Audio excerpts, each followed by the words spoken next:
Well, this was how we prayed at the beginning of Mass.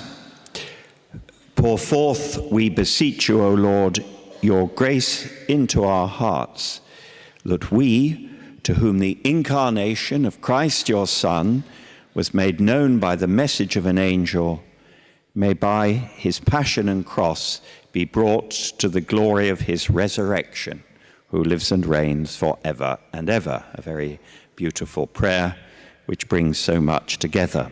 Well, today we are on the brink of Christmas.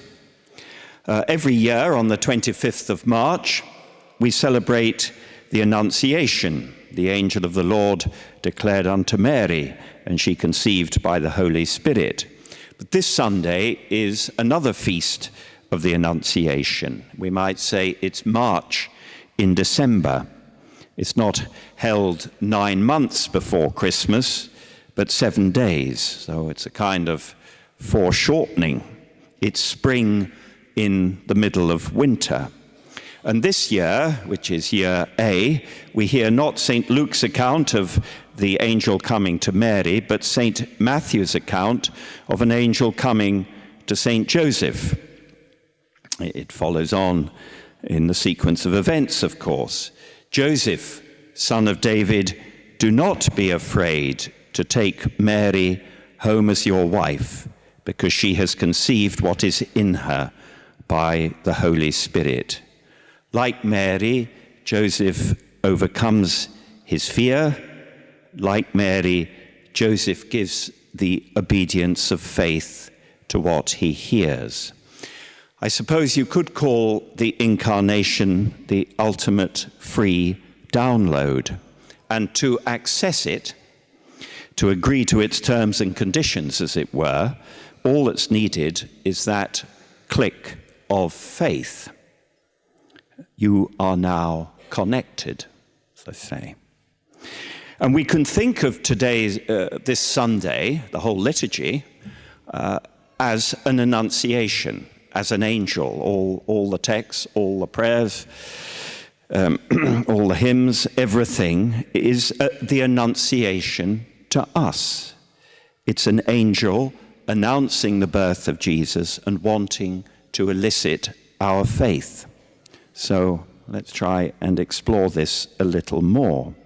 Well, what a great line that is from Isaiah in the first reading. The Lord himself will give you a sign. It was said to King Ahaz, and Ahaz did not show that faith which later Mary and Joseph would. And the sign is, the maiden is with child and will soon give birth to a son whom she will call Emmanuel. Well, the original here is in Hebrew, and the word translated maiden refers to a young woman of marriageable age. It implies virginity rather than affirming it. But through the ancient Greek translation of Isaiah, and in our Greek New Testament, a word was used making the virginity more explicit. And so we heard in the New Testament, in the Gospel, a virgin shall conceive. And so this text is taken as a prophecy of the virginal conception of Jesus. And that is what the New Testament affirms and what the Church believes. It's what we say in the Creed. He was conceived by the Holy Spirit and born of the Virgin Mary. This is a very basic article of the Christian faith, a non-negotiable one. The Lord himself will give you a sign. And this is it, that Jesus had a human mother, but no human father. Mary's conception came from above, the overshadowing of the Holy Spirit. Now, the job of a sign is to signify. And what does this sign signify? Well, again, Isaiah and Matthew give it. Emmanuel, God is with us. That God is with us in a new, unprecedented and very gracious, so gracious and courteous a way. Now, the Old Testament is full of stories of infertile women unexpectedly conceiving, beginning with Sarah, the wife of Abraham. And the New Testament itself begins with a story like that of the elderly Elizabeth unexpectedly conceiving. And these conceptions were always a sign of God drawing close to his people. They were a sign of his mercy and his power to create. The Israelites were almost always in trouble of some kind, and on the brink of extinction often. But these unexpected conceptions revived their hope. They meant new life. They meant a new beginning. But none of them were virginal conceptions. And in a virginal conception, God is drawing still closer. There's a quantum leap here, really. God is respecting the dynamics of his own creation, the power of reproduction that he's given living things, but he's entering into it more intimately. He's raising it to a higher power. He's introducing a new charge of divine energy into it. And so we call Mary, in this extraordinary title, Mother of God. That is, the Mother of God made man. So what's happening is a new creation, a new beginning, a second Genesis. You remember how, on the first lines of the book of Genesis, describing creation, the Spirit of God is said to move over the waters, the primal waters, and he makes them life-giving. And out of them springs the ordered, beautiful world of nature, with man and woman as its crown, made in the image and likeness of God. And now the Spirit of God moves over the virginal waters of Mary, and she conceives and gives birth to the only begotten Son of God himself, God from God, the eternal image and likeness of the life-giving Father, the new Adam. And so everything can begin again, everything be regenerated, and we as well.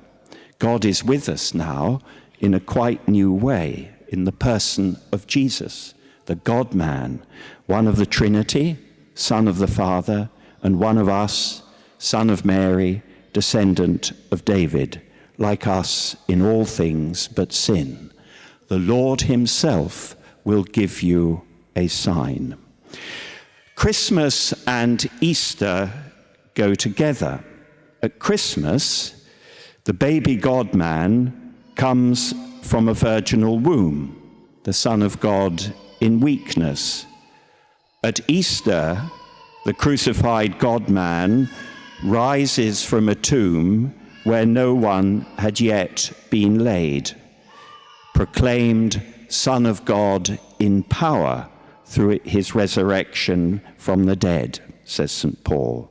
So the Christmas sign of the virgin birth points to the Easter sign of the resurrection, and both are brought into our here and now by the Eucharist, where we receive, where we worship the Son of God made man, the body and blood of the Son of Mary, the one who has risen from the dead.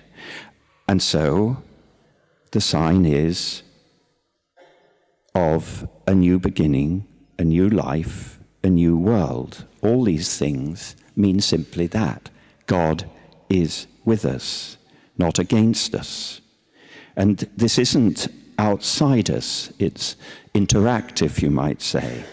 It's only the click of faith away. Now, Ahaz stood outside it because he wouldn't believe, but Mary and Joseph did believe and entered into it, and amazing things happened to them. And when we're baptized, the Spirit of God moves over the waters of our earthly lives, and we're reborn as children of God. It's the same mystery. It's the same unfolding pattern. It's spring in winter, life when everything seems to be over and gone. It's the new in the midst of the old. The Lord himself will give you a sign. And here's the final wonder, really. As I say, we are taken into this. Now, in the obedience of faith, Joseph takes Mary to his home. They become man and wife, and a sign of the Christ in their midst. St. Paul, the second reading, St. Paul, a Jew, is proclaiming the resurrection to the pagans, to the Gentiles, so that the church can be born as a sign of reconciled diversity. And here, this morning, here are we, thanks to the Eucharist, together, laity and clergy, baptized, married, perhaps, ordained, perhaps, with a diversity of vocations, but one in faith. And we are a sign as well, sign of a new beginning, an alternative future. Now we know what an empty, glitzy Christmas this world puts on, how full it is of empty signs, signifying little or nothing, how like Ahaz it doesn't seem to want what God offers. But nonetheless, the Lord himself will give you a sign. And if we give this sign, the obedience of faith, we become it ourselves. It's interactive. We become part of the story. We can signify the grace and newness of God, and then Christmas can really happen.